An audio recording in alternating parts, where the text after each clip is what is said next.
Bonsoir à tous, ravi de vous retrouver pour le flash de 18h sur la télévision du Burkina. Le ministre de la Sécurité, Simon Compaoré, était face à la presse ce matin. Objectif, faire le bilan des activités de son département au cours de l'année 2017. Une année difficile selon Simon Compaoré, du fait des attaques terroristes, mais également marquée par une panoplie d'actions, le tout sur fond d'innovation. On retiendra entre autres l'acquisition de moyens roulants et de défense pour les forces de sécurité.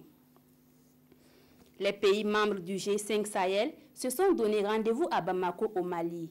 Cette rencontre, qui fait suite à celle tenue en France le 13 décembre dernier, vise à mettre en œuvre les recommandations et les conclusions de la session conjointe des ministres des Affaires étrangères du G5 Sahel.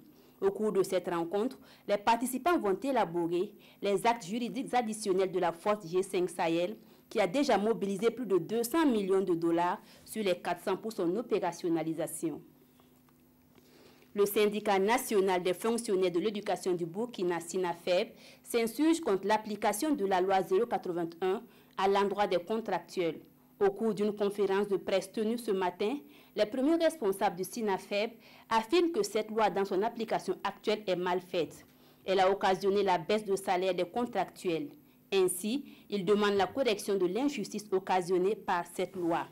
Le SINAFEB estime que le Haut Conseil du dialogue social, annoncé par le président du Faso, est inopportun. Des parlementaires de la CEDEAO sont réunis depuis ce matin à Ouagadougou. Ils vont valider la feuille de route pour la mise en œuvre de la déclaration de Ouagadougou sur le financement de la santé et du dividende démographique. La présente rencontre, qui va durer 2 jours, va examiner les propositions d'action, identifier les acteurs et préciser les échéances et les missions. Il s'agira également de définir les mécanismes de financement et les modalités concrètes de la feuille de route. À l'étranger, en visite en Chine jusqu'à mercredi, Emmanuel Macron et son épouse ont été reçus par le couple présidentiel avant un sommet officiel ce mardi, avec à la clé une série d'accords et de contrats.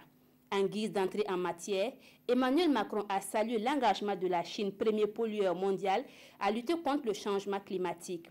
La France affiche un déficit commercial de 30 milliards d'euros avec la Chine et le déséquilibre vaut aussi pour le reste de l'Europe qui réclame un meilleur accès au marché chinois.